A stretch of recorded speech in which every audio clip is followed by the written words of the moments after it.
naqueles dias, sendo Moisés já homem feito. Como é que diz a sua tradução aí? Já grande. Tradução já grandão, né?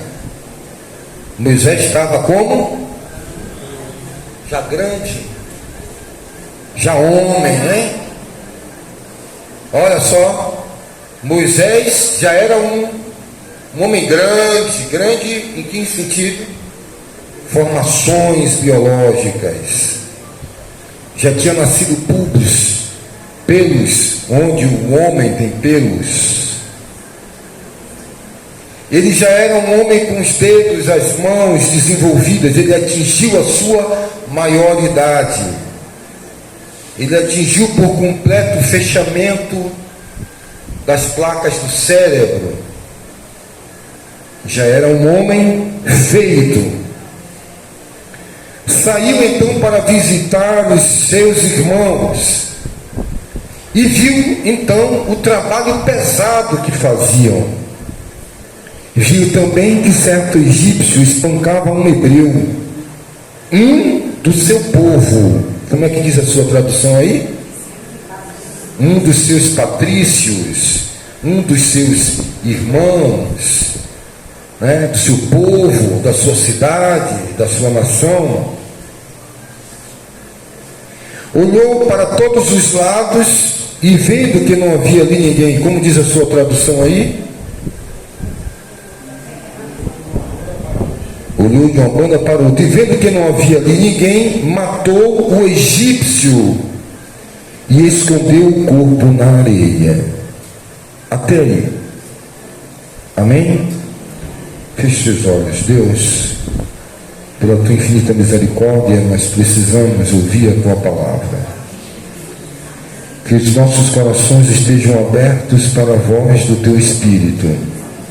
Repreende e neutraliza as interferências e nos dê força para a glória e honra do teu nome.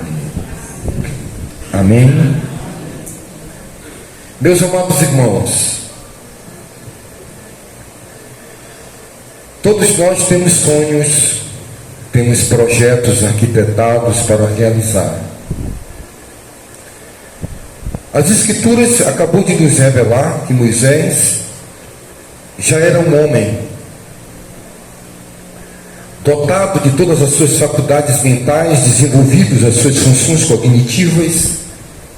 Ele era um homem feito. E diz então que ele foi visitar os seus irmãos, a sua família, o seu povo. Nós conhecemos a história de Moisés. Ele hebreu, sendo colocado em um cesto de vinho, ali no rio Nilo. Conhecemos toda a sua história, conhecemos toda a ascendência da sua história. E Moisés foi criado ali, foi capacitado e foi ensinado ali no palácio. Que maravilha! Teve toda uma educação. Quem conhece sociologia, história e antropologia tem mais ou menos a ideia.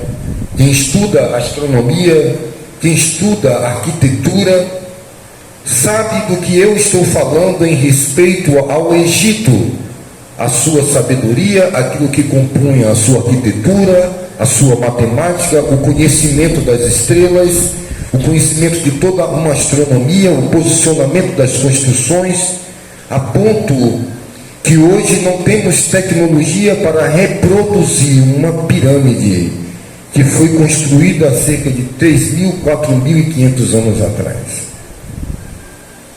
E ali ele foi formado, ele estudou nas grandes universidades. Você está estudando nas universidades, fazendo uma escola, uma pós-graduação? Eu conversava com a irmã Fernanda essa semana.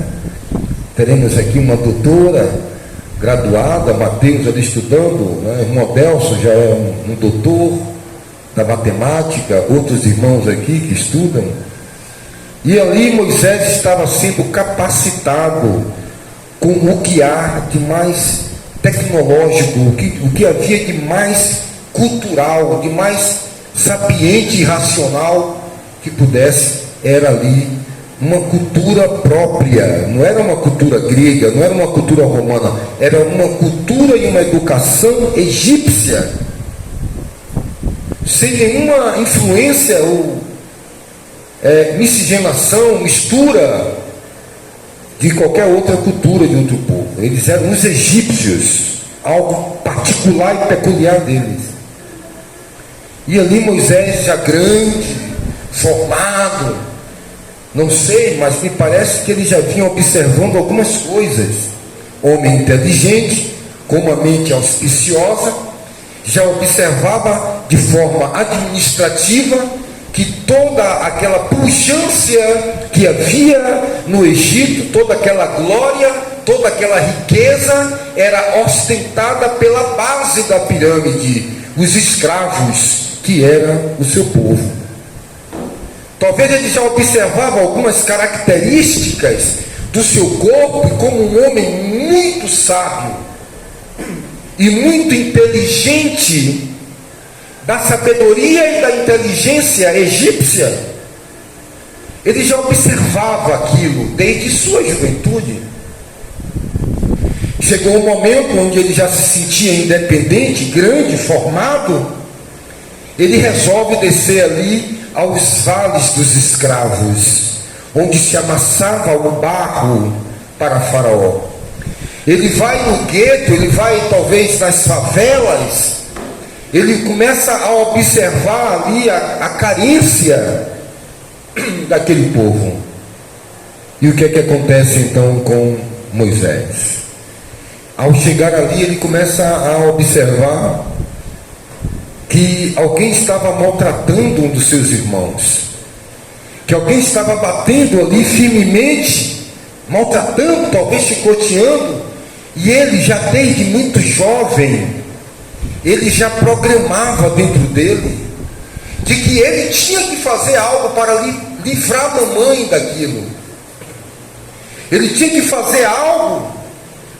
Moisés, quando sentava na mesa diante de Faraó, eu não sei se ele alimentava um ódio, se ele alimentava talvez uma raiva, eu creio que não, mas ele não se sentia bem ao saber que a filha de Faraó não era a sua mãe biológica, que talvez ele estava ali por circunstância que nem mesmo ele entendia.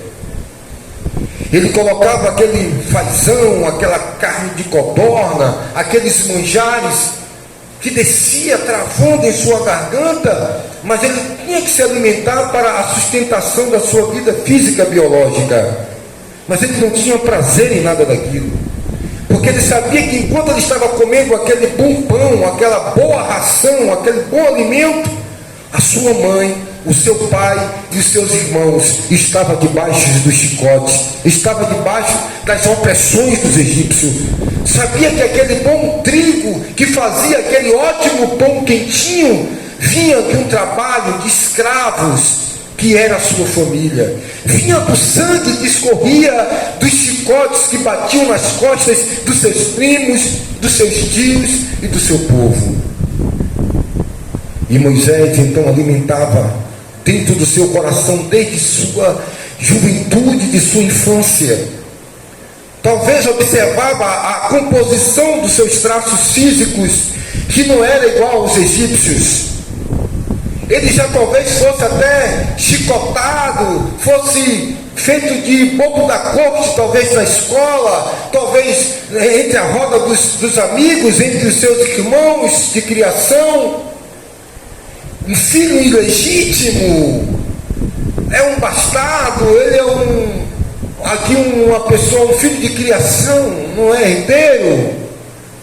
Isso tudo mexia com Moisés, e Moisés alimentava dentro dele essa vontade de um dia ter a oportunidade de libertar o povo de Deus, o seu povo, a sua raça, a sua família, o seu sangue.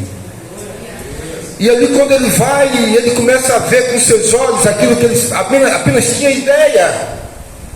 aquilo que ele evitava, talvez até muitas vezes, de ir naquele lugar, porque ele tinha que voltar para o palácio, e ele se sentia mal cada vez que ele via da janela, que ele via as construções, talvez o seu pai de criação, a sua mãe de criação, convidava ele para ver aquela arquitetura ali, e ele se sentia mal, ele sentia ânsia de vômitos, ele se sentia perturbado, ele não dormia talvez direito. Ele sabia que o luxo daquela cama custava a cama de pedra, o travesseiro de pedra. Ele se sentia o próprio opressor do seu povo.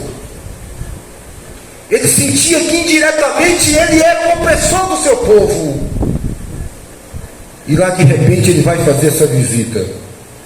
E quando ele está ali, ele vê uma injustiça, aquilo que talvez ele tinha por ideia. E ele sabia, porque os causos eram contados. Talvez na hora da refeição, talvez nos momentos internos, talvez da escola, contava-se a história daquele povo, contava-se a história assim, de como aquele povo foi morar ali.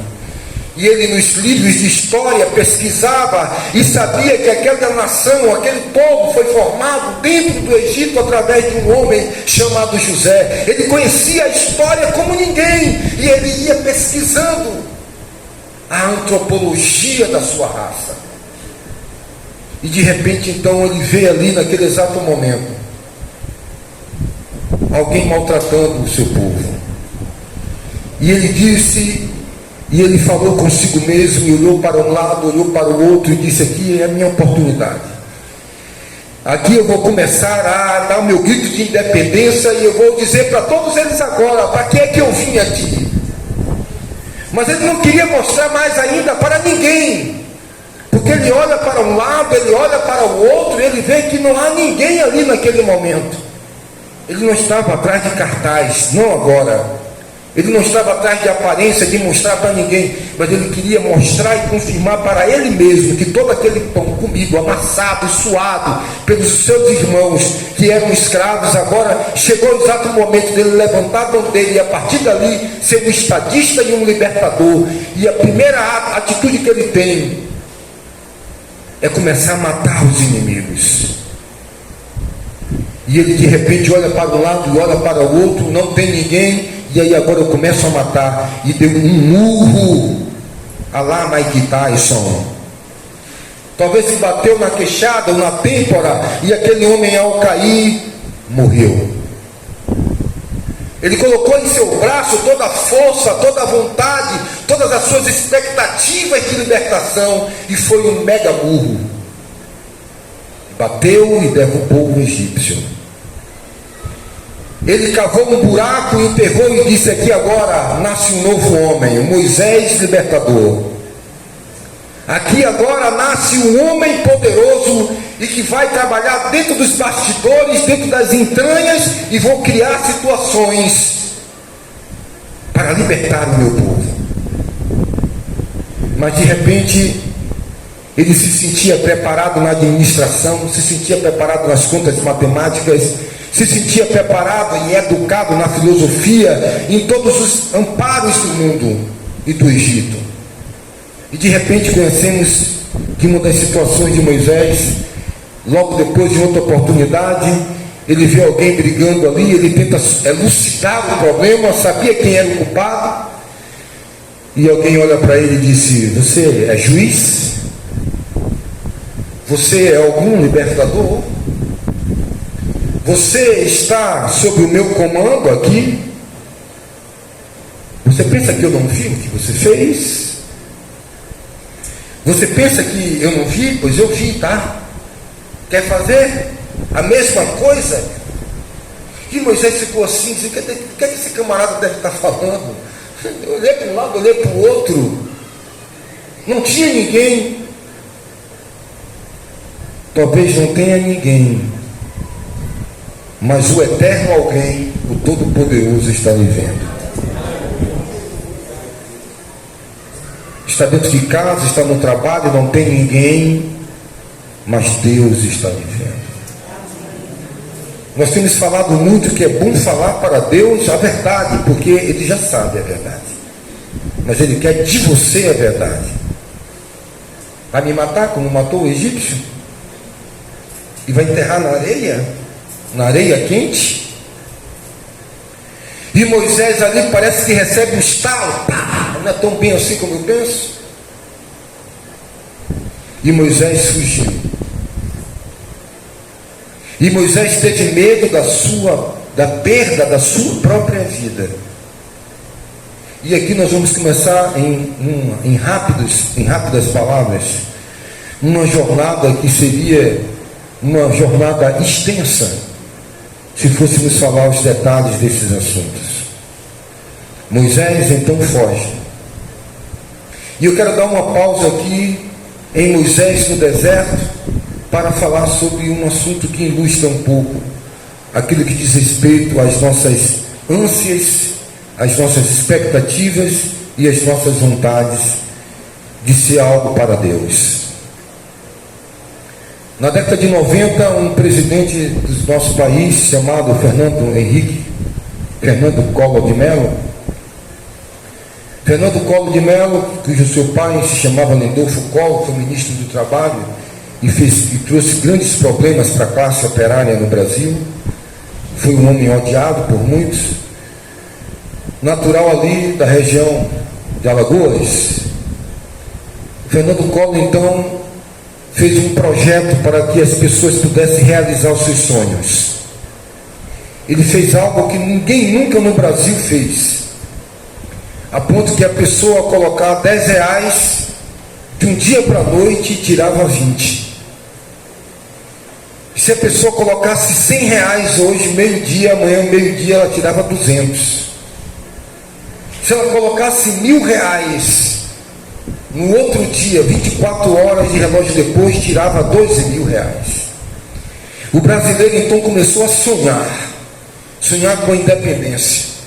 Aquele que tinha uma burrega, vendia por 20, 50, 200, 300 reais, colocava na poupança, no outro dia, ele corria, tirava aquele dinheiro e comprava duas vaquinhas de leite, 2 novilhos. E aí ele ia, vendia os 2 novilhos, colocava o dinheiro, no outro dia ele tirava e comprava 4 novilhos. E em uma semana, com 5 dias, com 5 dias úteis, de segunda a sexta, multiplicado por 2, ele tinha 10. E por 10, no outro dia ele tinha 20. E de 20, 40. E de 40 a 80, e de 80 a 160, em 30 dias ele estava com 1.000, 2.000 cabeças de gado. E assim as pessoas começaram a vender seu carro, seu Fusca, seu Chevette, e fazendo fortunas, vendendo casas, vendendo fazenda que valia 500 mil, o cara dizendo, eu vendo por 300, eu ganho 600, mas no outro dia eu boto esses 600, eu tenho 1 milhão e 200. Eu vi isso com meus próprios olhos no sul da Bahia, trabalhando ali, já com 15 anos de idade, no comércio, e vendo aquele corre-corre, todo mundo, é o overnight, as pessoas correndo, vendendo casas, vendendo apartamentos na beira da praia e outros comprando barato. Apartamentos de 200, o cara vendia por 150, ia vendendo e metendo dinheiro no banco. Aqui na cidade de Muritiba veio um grupo de alemãos. Os alemães vieram para Muritiba e compraram uma fazenda que era da família de Gal Costa, família Pena. Fazenda essa conhecida como Fazenda Santa Cruz. E criaram um projeto futurístico para a região do Recôncavo Baiano. Compraram aquela fazenda, construíram um lago por trás, imenso, e colocaram aqueles pedalinhos, colocaram vilagens em direção ao vale de Cachoeira e São Félix, e já estava para chegar o teleférico que vinha de Muritiba descendo como um pontinho lá no Rio de Janeiro e ia diretamente parar no Porto de Cachoeira. Todo o projeto já articulado, começaram a construir os vilagens, a aumentar o lago no fundo, um lago imenso do tamanho de um estádio de futebol. E o projeto vinha de vento em popa, e eles investindo e muita gente construindo no Brasil, cheio de expectativa e cheio de sonhos. Mas de repente, na calada da noite, aconteceu algo. Algo impactante, como aconteceu com a vida de Moisés. Sonhos frustrados, expectativas frustradas, decisões no momento errado, no afã de que estou fazendo certo, de que agora é o momento, e de repente foi anunciado, todas as rádios, todos os programas de comunicação, o excelentíssimo presidente da República, Fernando Collor de Mello, nesse exato momento passa a tomar todos os meios de comunicação do Brasil para dar uma notícia. Queremos dizer que foi bloqueado todo o dinheiro na Caixa Econômica, nas poupanças de todos os bancos do Brasil. O Brasil está endividado com o Fundo Banco Mundial, o FMI. Precisamos agora sequestrar todo o dinheiro da população brasileira. Ali eu ainda não tinha muito entendimento, mas já lia muito jornal, já tinha uma mente auspiciosa e era muito antenado por estar no comércio das informações que circulavam, e então foi um pânico. As pessoas evadiram os bancos, o dinheiro bloqueado, muitos depredando vidros do banco, e o gerente dizendo: não temos condição, não fomos nós. Banco Central, governo federal bloqueou o dinheiro. Pessoas se desesperaram. Pessoas então começou a matar-se, a cometer. Foi o maior ano de suicídio no Brasil. Famílias tomando fumicida tatu na grande capital, São Paulo. Pessoas se jogando da ponte, literalmente se jogando dos viadutos. Pessoas se enforcando, todo tipo brutal de autoflagelo contra si mesmo. As pessoas chegavam gritando naquele comércio, chorando, desesperados. Minha fazenda do meu pai, meu Deus, não tem data, não tem dia. As pessoas faliram. Pessoas não aguentavam mais, não tinha comida, não tinha dinheiro.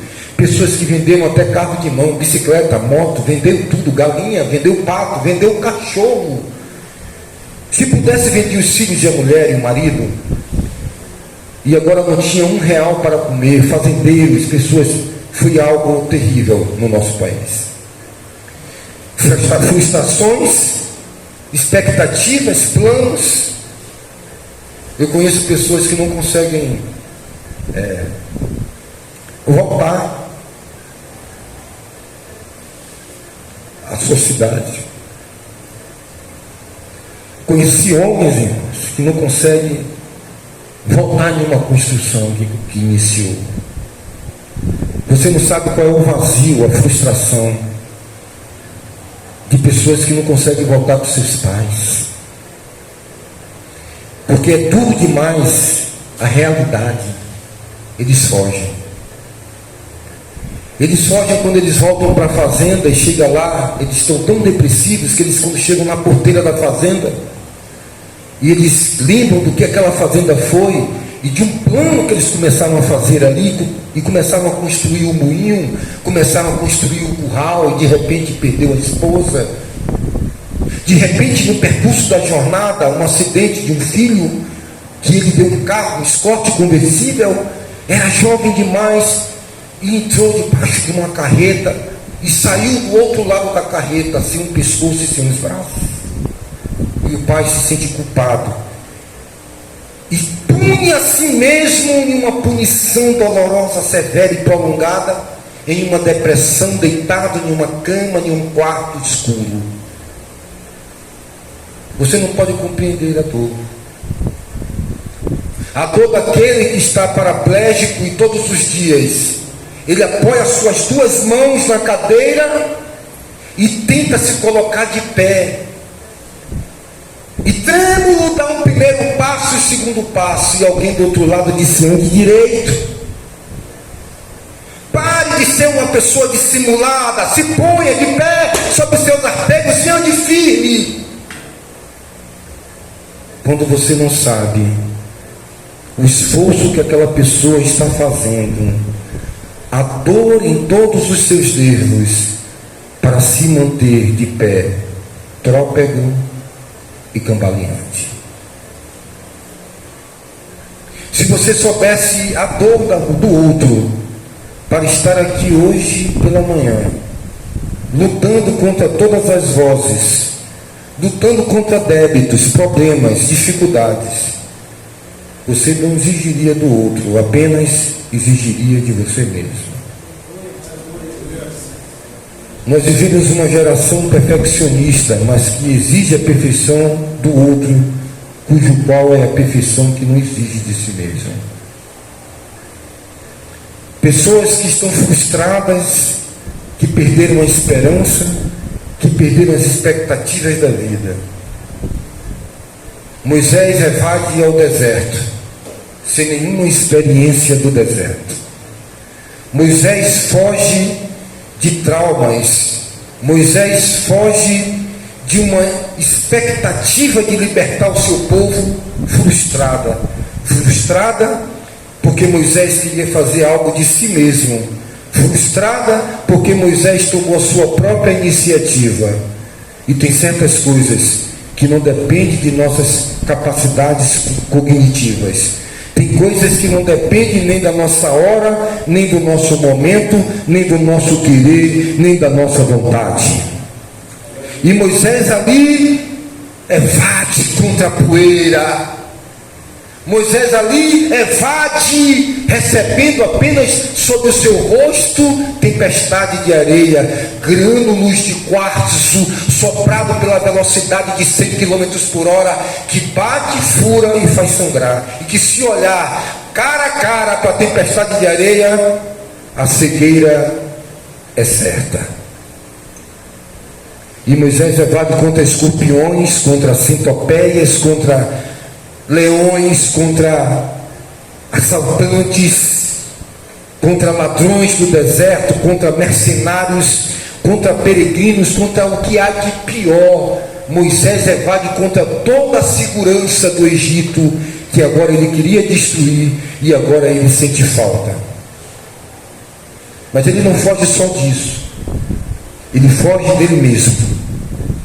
Como eu fui burro, como eu fui tosco, como eu iniciei de forma errada, como eu pensei que seria tão fácil. E ele procura esquecer de todos os seus projetos, de todos os seus planos, e desaparece por longos 40 anos. Eu estou dizendo 40 anos de esquecimento,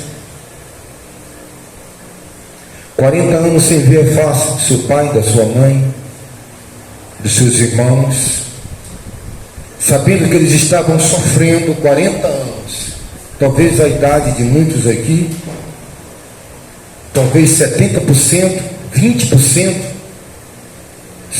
40%, 80% da idade de muitos aqui. E Moisés então esquece tudo aquilo, deixa a fazenda para trás, deixa aquele carro na oficina, deixa aquele muro que estava sendo construído. Ele não consegue voltar lá e ver muitas coisas. A gente está inacabado, mas que estava dentro de um projeto, de um plano, que talvez não é o que Deus quer. E Moisés evade no deserto. Ele casa, ele compõe família. Você pode estudar o percurso de Moisés, 40 anos no deserto. Ele constrói uma nova história. Ele tem animais, ele tem ovelhas, ele constrói uma casa, ele foge de toda a sua realidade. Onde estão os seus sonhos, Moisés? Onde estão aqueles projetos? Você foge, você esquece. Quem sabe você não convive com alguém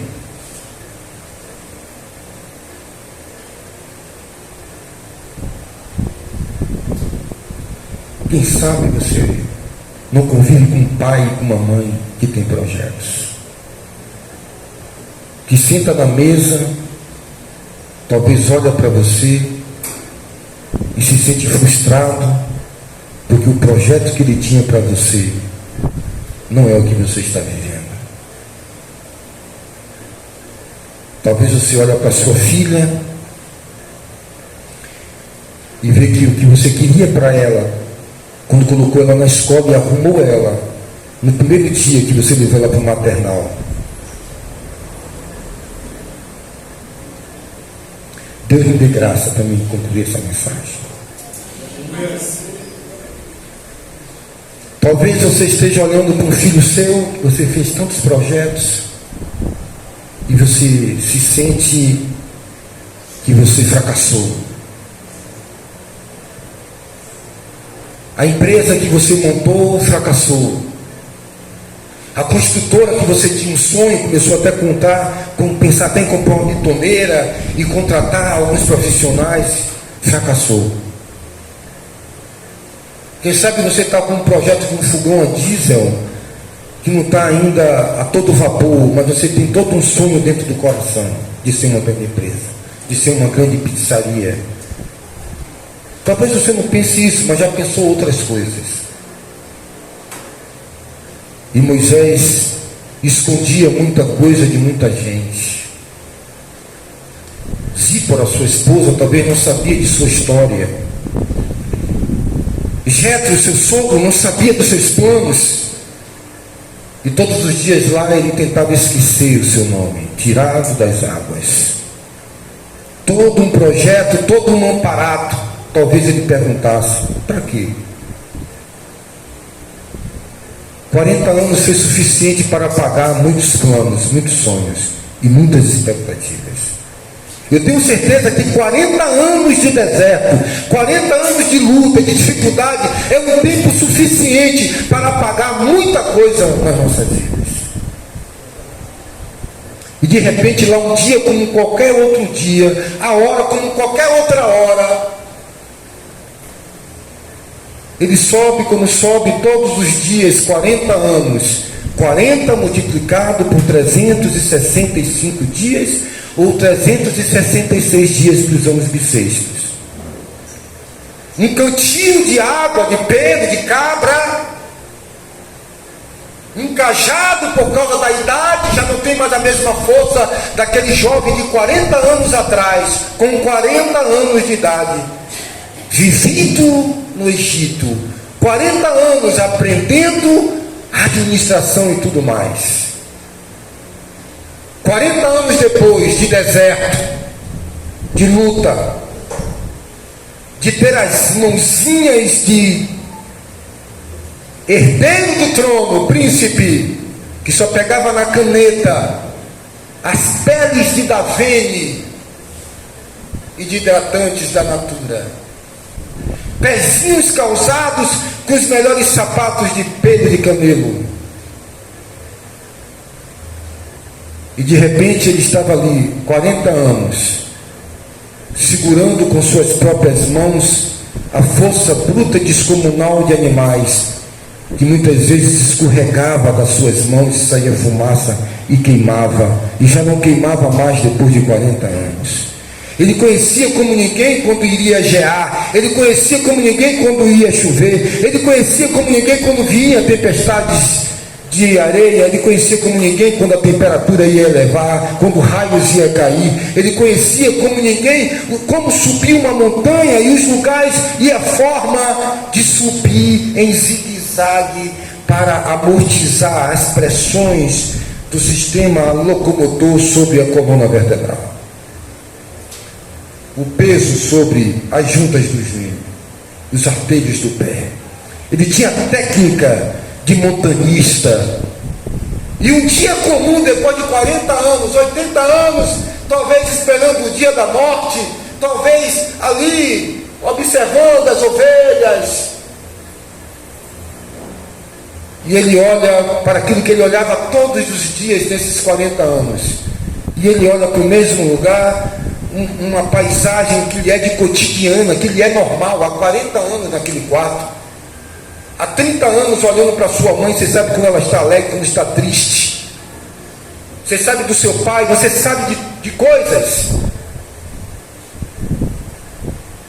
e ele olha para uma sarça que ardia, crepitava, mas não consumia.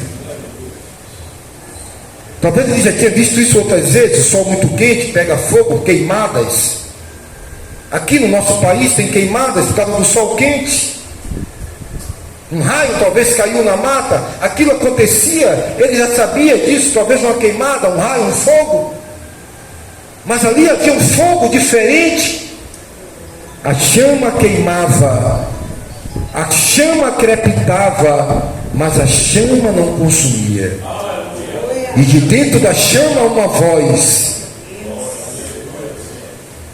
no meio do fogo, uma voz da sarça ardente, algo comum nesses 40 anos. Olha para o seu irmão do lado. Eu tenho aqui uma mensagem que chegou aqui agora, irmã Terezinha. Chegou aqui agora um fax. Jesus está mandando eu dizer para você. Eu vou falar assim, com as mesmas palavras que ele fala no meu coração, eu transmito. Eu não sou médium nem sou espírita, que eles tentam imitar as coisas de Deus. Diz que recebe os oráculos de Deus e fale como é. Quem tem a palavra, fala a minha palavra como é. Então Deus fala assim comigo. Eu, o Senhor Todo-Poderoso. Ele pode despertar coisas na sua vida de forma fenomenal,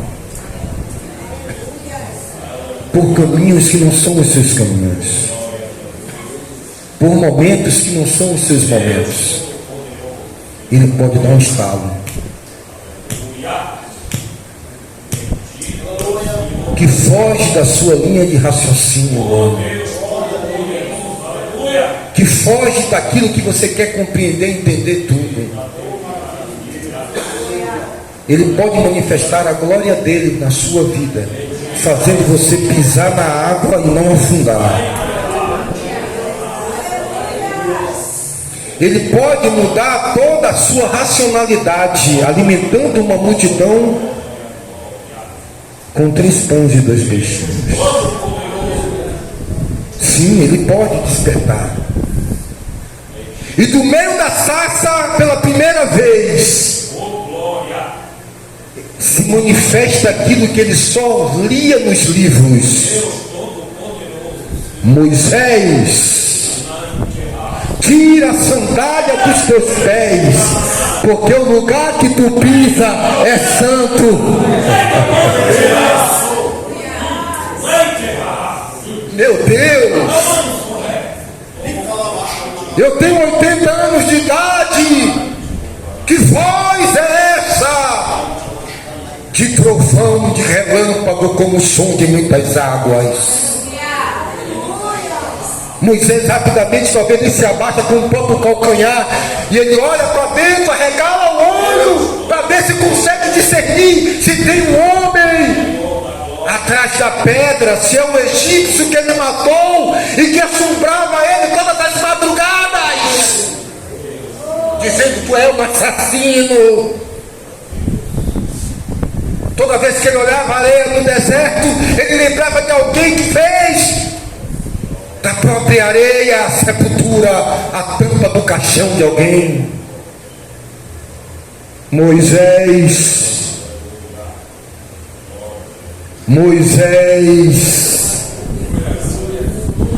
abre assim parênteses, eu vou acrescentar aqui. Sabe quem é que está falando com você, Moisés? Você sabe? Eu sou o Deus de Isaac, Jacó e Abraão.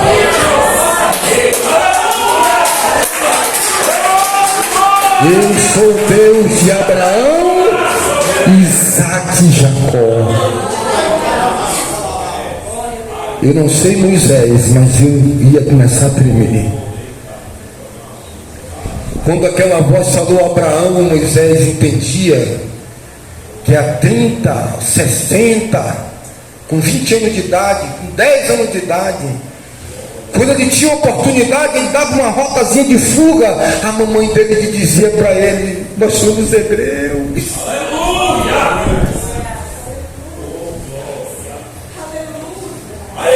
Nós vimos aqui, meu filho, no testículo de José. Nós vimos aqui no espermatozoide do nosso pai Jacó. São 400 anos. Naquela época, quantos anos era?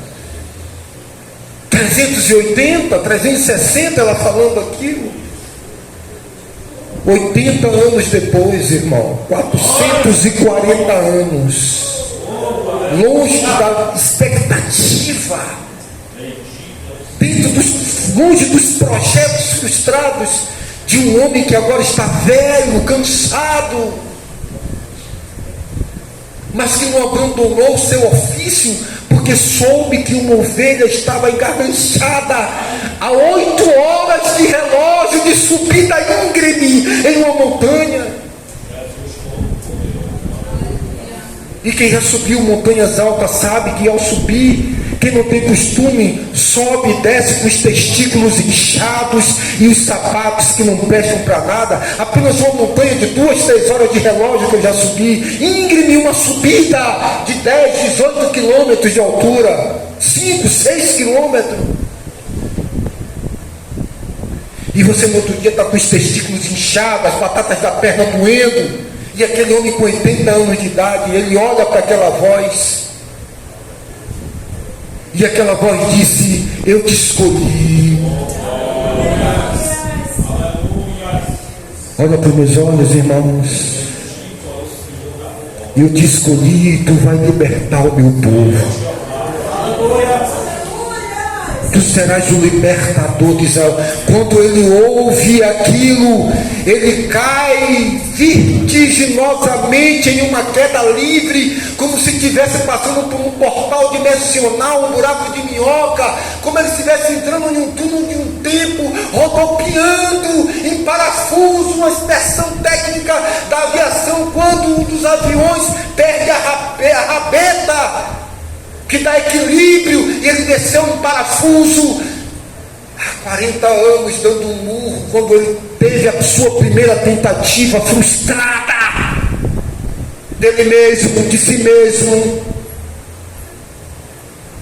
E ele, ao lembrar daquilo, vem os traumas, vem os contrapontos, vem a frustração de que não consegui, e ele olha e diz: não, Senhor.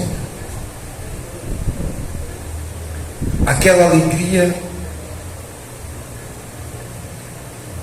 aquela força de juventude, aquela pujança, aquele vigor, não me pertence mais. Olhe para o seu irmão do lado e diga para ele aquilo que Moisés estava dizendo para o eu sou. Não, diga assim, aquilo que Moisés, diga assim comigo.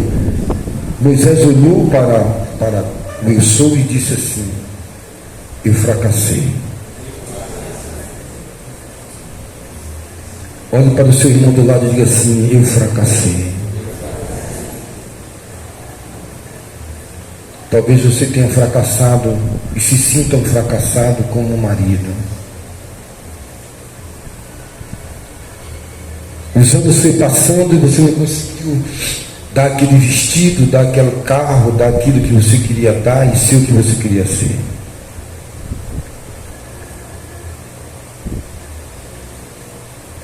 Talvez você esteja aqui fracassado porque não conseguiu dar aos seus pais o sonho de passar em uma faculdade. Você se sente fracassado porque não conseguiu ser a mãe que você queria ser para o seu filho. Não foi a filha que queria ser para sua mãe. O mundo disse que você perdeu a virgindade cedo, você engravidou, você fumou, você bebeu, você foi um símbolo de discórdia na família, você foi um ponto de divisão. Quando você nasceu, seus pais não foram mais felizes, você foi uma ovelha negra, um rebelde. Talvez você esteja aqui dizendo para Deus: eu fracassei no meu casamento, não sou uma boa esposa, eu convivo com aquilo que me falta. Mas eu quero falar para você nessa manhã: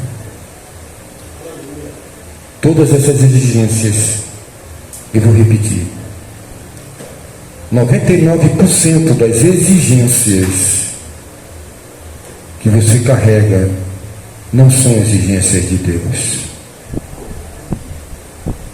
Aquele paralítico trôpego que coloca sobre os seus braços força para tentar ficar de pé, ele dá o primeiro passo, o segundo passo, o terceiro passo, tremendo e cambaleando.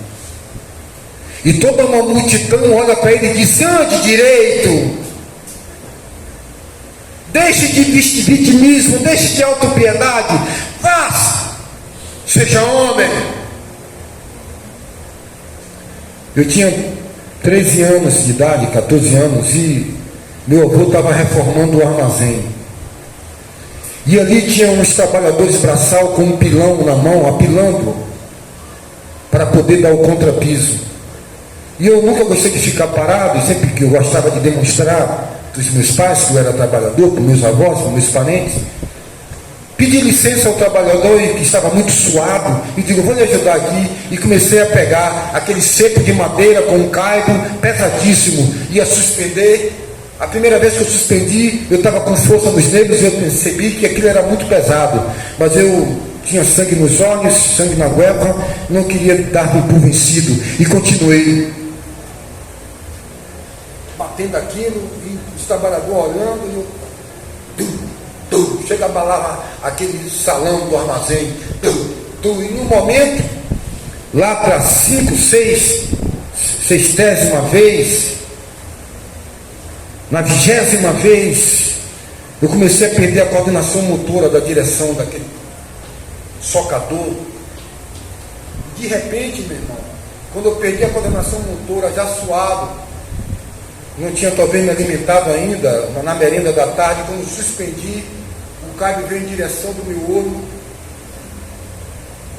bateu e saiu rasgando a minha têmpora. E aquele rasgando espirrou sangue, com o corpo sangue quente, e eu continuei batendo, porque eu fui criado em uma família que dizia: você é cabra macho, você é homem. E com 4, 5 anos de idade, meu tio me pegava, me colocava em um muro da altura desse ventilador e dizia: pule, que eu vou te segurar embaixo. Eu ficava segurando o xixi. Meia-noite ele me levava para dentro da mata, outros, que eu tinha 13 tios por parte de mãe e 4 por parte de pai, 4 por parte de mãe e 13 por parte de pai, e 4 por parte de mãe. 6 a 7 tios por parte de pai. Cada um queria mostrar e queria que eu fosse alguma coisa que eles queriam que eu fosse. E aí de madrugada me acordava, dizia: levanta, nós vamos tomar banho lá na fonte. E o pessoal dizia: olha, vira lobisomem. E eu ia naquela escuridão, ele com uma lasca de bananeira esticada com uma vela dentro. E naquele momento, quando eu passei a mão assim, sem perceber que o óleo, eu estava lavado de sangue. Corre, corre, corre, seu Zeca! Seu Zeca! Olha seu neto aqui, olha para lá, seu Zeca. Meu avô veio de lá e disse: não dá para sair o sangue todo do corpo, não. E eu, furioso, olhei para o meu avô e continuei batendo aquilo ali, o sangue jorrando.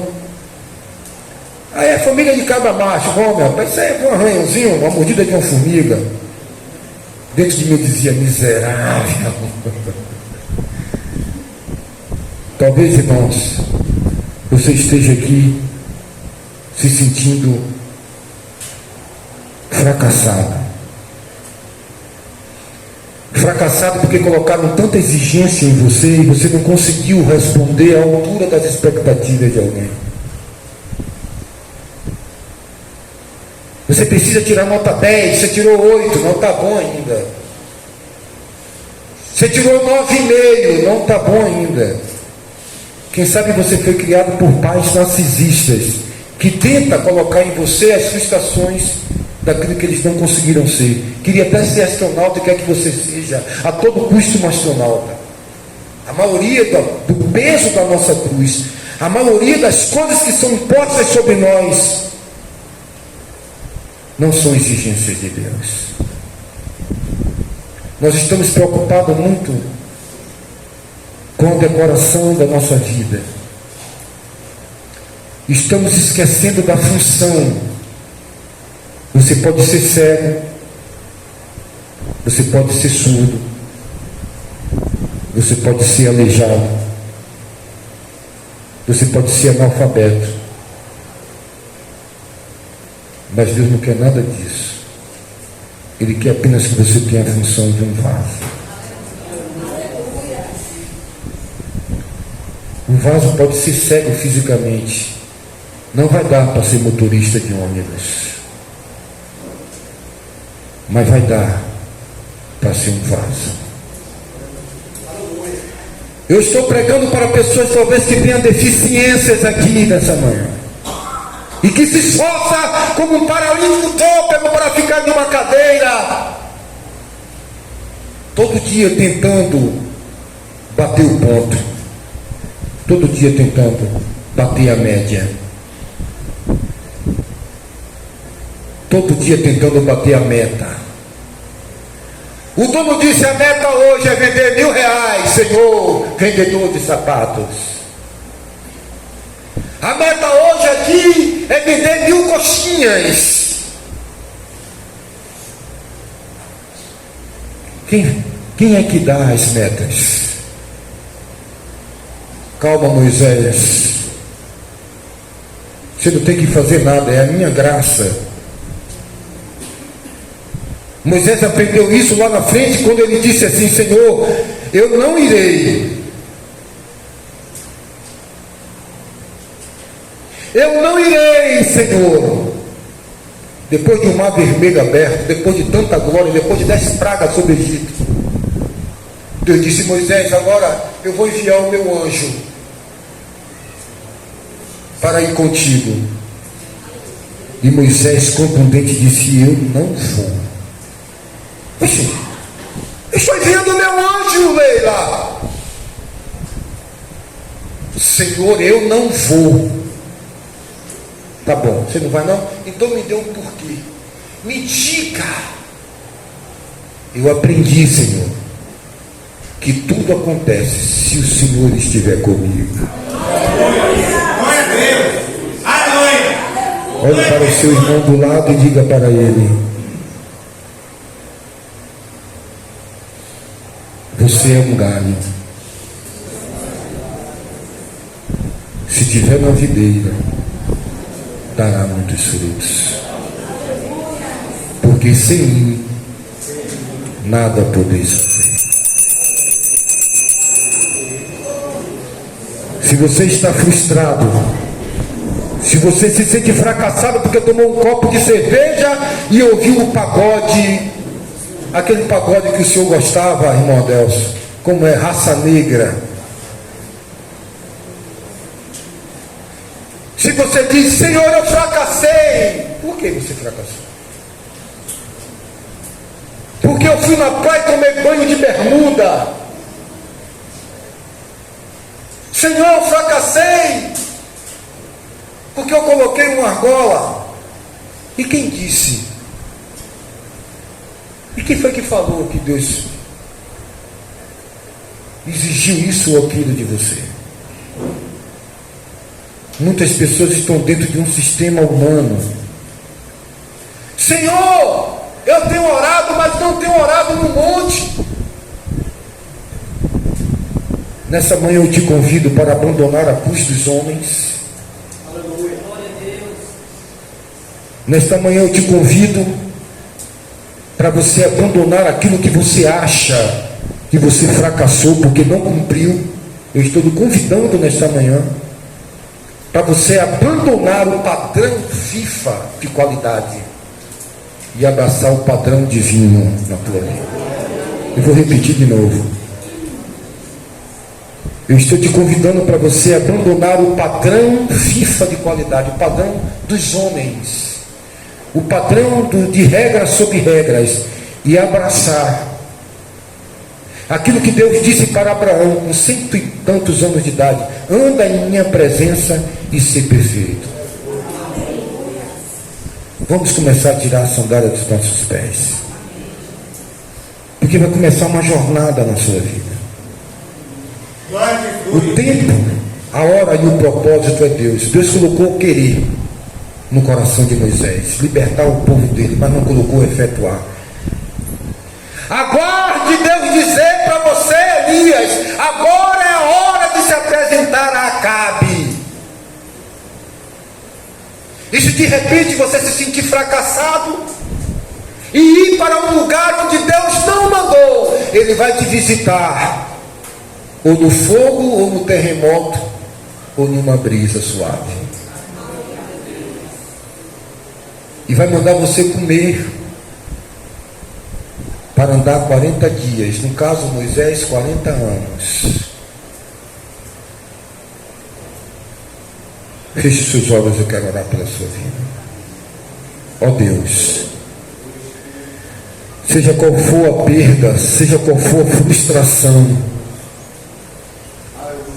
desta mulher viúva, desta mulher solteira que se sente só, depois de ter criado os filhos, e se sente no vazio da casa, tendo saudade de uma vida passada. Ei, Deus fala contigo.